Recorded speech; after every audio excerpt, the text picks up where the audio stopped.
Greetings, ladies and gents, and welcome to this latest narration of the web series The Nature of Predators. If you're new to the series, there is a playlist listed down below in the description. And as always, I hope that you enjoy. Chapter 138. Memory transcription subject Governor Tava of the Vendel Republic. Date Standardized Human Time February 9th, 2137. The rest of the summit was uneventful, with standard diplomatic talk setting a mundane atmosphere that reminded me of any other bureaucratic affair. My speech railed against the actions of the archives, taken against herbivores for seeking self-determination. I appealed to the connections the Vendel held for centuries, and what the Federation was supposed to stand for. Exchange program guests spotted me, talking about the connections they forged with predators. Braylon and Laulo spoke about why they helped Earth, testifying to humanity's innocence. Most of the speakers, however, were human.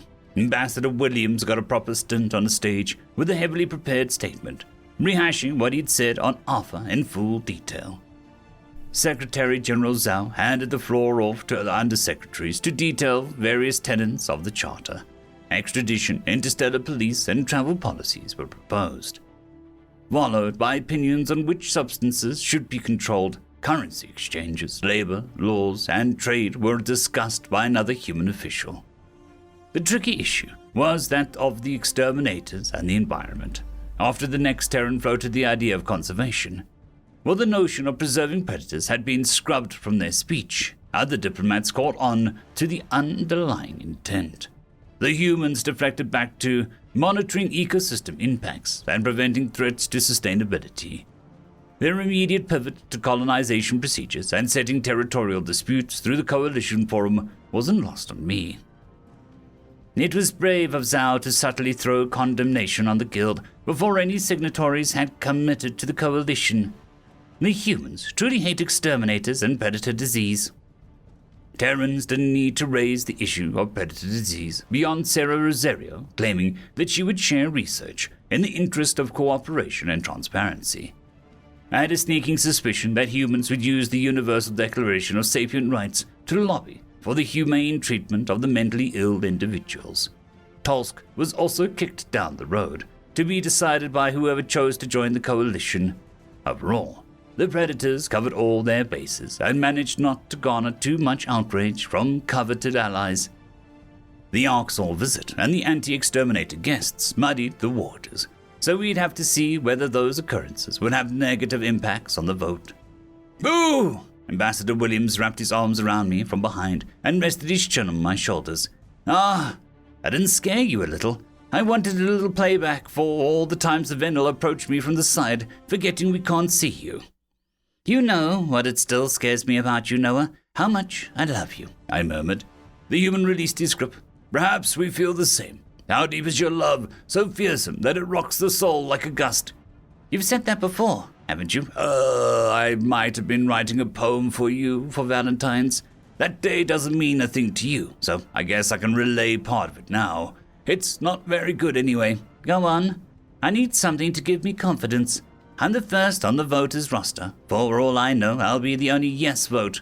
Okay. Since I met you, love is not just a word. It sings deep within me, unspoken and unheard. A passion that blows all concerns to dust, so fearsome that it rocks the soul like a gust. The rest is certain that I am understood and secure. I'll cherish you forever to see that we'll endure. Well, Tava, I know it's corny and short, but maybe Heather thought. I chuckled. That was actually pretty good. I could hear the rhyme and flow before I caught the meaning. Who knew my side stalk was a poet? It can be our little secret. Right, I think they're about to call for the votes, so I can stop embarrassing myself. Good luck, Governor. I could sense Noah winking at me, even through his eye visor, just by the slight movement of his facial muscles. The Secretary General had been delivering a formal thanks to the attendees, and I could see the nervousness in his stance. He summoned me as the first voter, symbolic of how we were humanity's original friends, and asked for the others to form a queue. Each diplomat obliged, and I waltzed past the various aliens. Their expressions were impermeable, granting no insight to the votes. I accepted the microphone from Zal, who offered a few gracious claps. Hello. There has never been a species which I loved as much as my own. I love the Terrans for caring nature and their innocence. Despite all that has happened, humanity hasn't lost themselves. They never wavered in their commitment to peace, even as they were forced into a grim war they wanted no part in. I am proud to announce that the Vendel Republic will join the Sapient Coalition alongside our wonderful friends. Zhao embraced me in a hug before I dismounted the stage with polite tail switches to the audience. Noah gave me an encouraging nod as I returned. My stomach was a bundle of nerves. How many species would be willing to join the Predators Alliance? There was no guarantee leaders wouldn't get cold feet or dither over the UN's Oxall ties. Ambassador Lalo was mounting the stage, which brought me relief. The Yodel rushed to the front of the queue. If anyone votes yes, it should be him. This could give humanity's cause some momentum. Lalo surveyed the audience. But humanity has posed for contacting other cultures is certainly better than the Federation's heavy-handed annihilation and the mockery that ensues. The Yodel were looked down upon and silenced, but the Predators never hesitated to stand up for us as equals. They want us all to be equal. I finally have respect I thought I'd never get. The Yodel offer a resounding yes vote and pledge everything we can offer to the ideals of the Sapient Coalition. The marsupial flicked his ears in gratitude, and Zhao returned the gesture as best as he could by dipping his head. Gojid Minister Kiri was trundling up to the stage, and I recalled her desire for safety for her people's remnants. It wasn't clear if she'd see the safety in the union formed by a species of Gojids had been at war with mere months ago. Additionally, the spiky leader had been displeased about the humans defending the exact Orcs responsible for the cradle's fall. This vote could be a curt no. Kiri curled her claws around the microphone. Colonies and refugees, that is all we have left. We wouldn't have that without the Predators, the people we attacked, fighting and dying to save us, while we wanted to kill them. They were honorable in a way we did not deserve. You know, we never officially ceased our war with humanity. Let my yes vote, as the highest remaining member of the Gojid Union, serve to erase all uncertainty. We are on Earth's side today. That was a surprise. I could feel the tension lifting from the Predator diplomats as the first few votes turned in their favor. Each commitment injected a dose of positivity into the dialogue around humanity.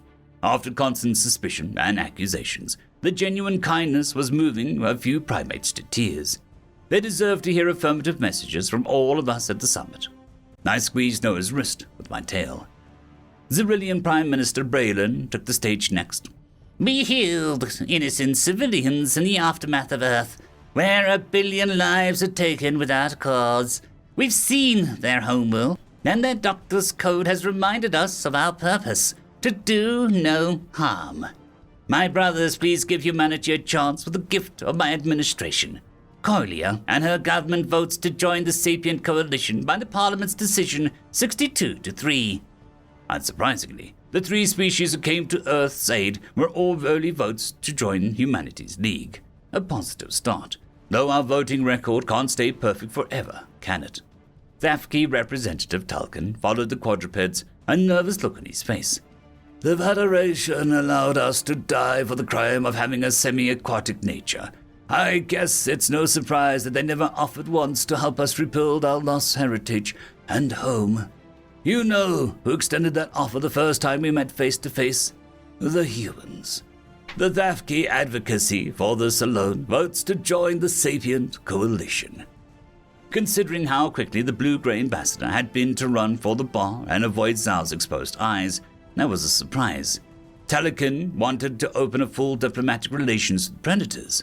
Thafki's acceptance was an encouraging indicator to the temperature of the room. If the United Nations could deliver on the promise of a proper colony, that would be invaluable in helping the advocacy return to relevance.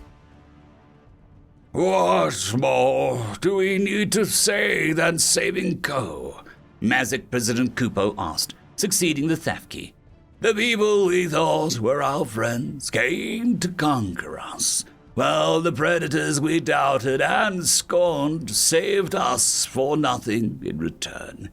The Presidium remembers this, and we issue unconditional acceptance to take our place within the sapient coalition."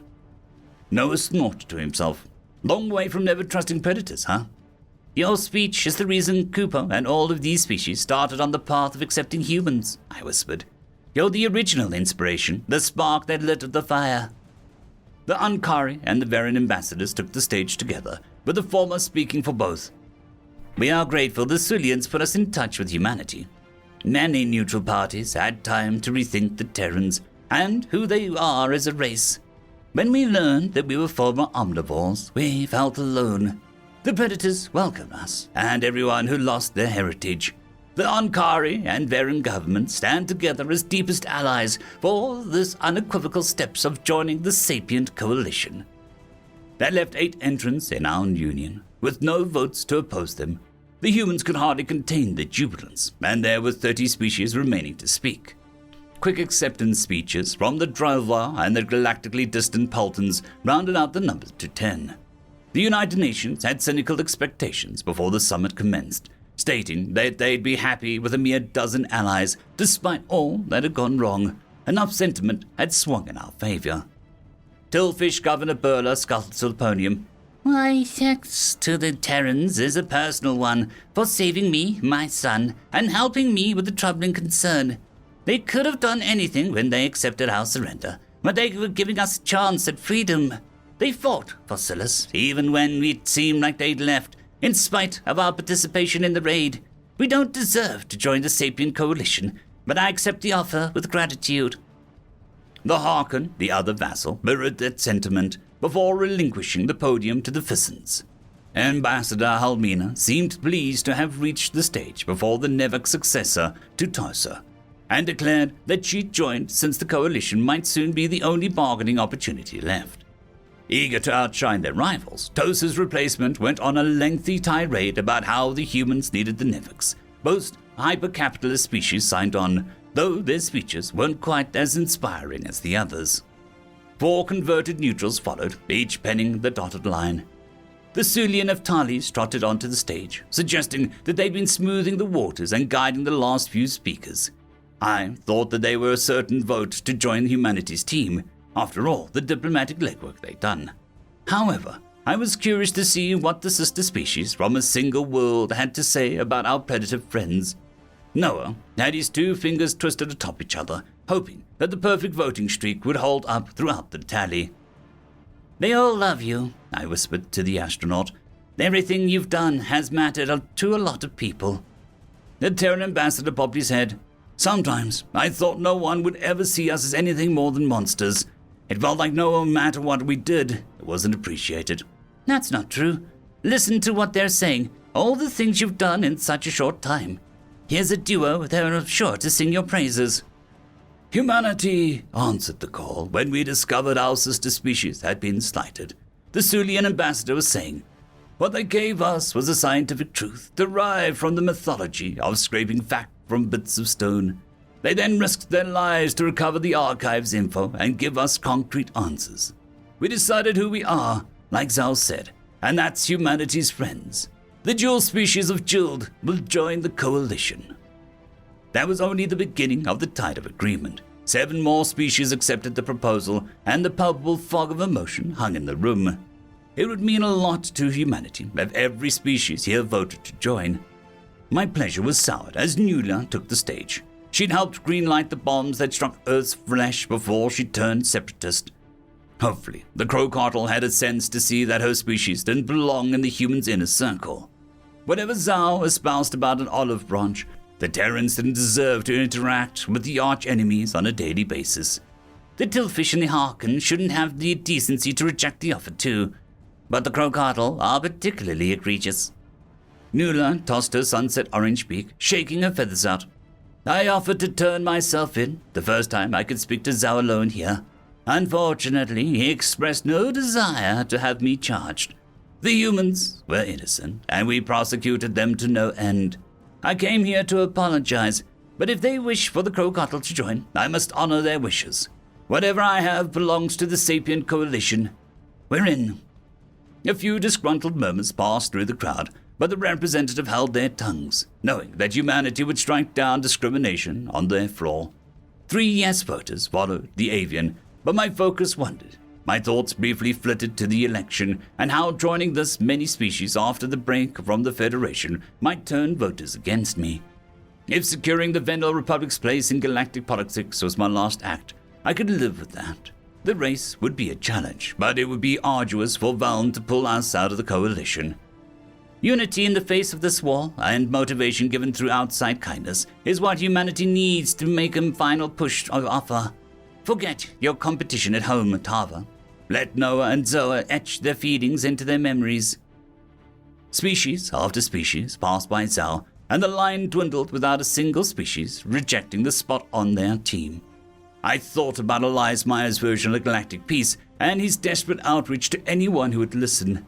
The current Secretary General had brought that dream to fruition and made prudent moves on the war front to fend off the Federation at the same time. Despite my early doubts, Zao had proved a worthy successor to lead Earth, and pursued harmony from his own angles. I could sense that he was proud of putting the summit off. So we are the last one. All of you have chosen your side. The final species in the line was Alar, the Dosa ambassador, who kept to the back to avoid being stepped on. Malu has been captured for months by a fleet larger than any we've seen. The humans have given everything they can to saving us, and they've the reason anyone, including myself, escaped.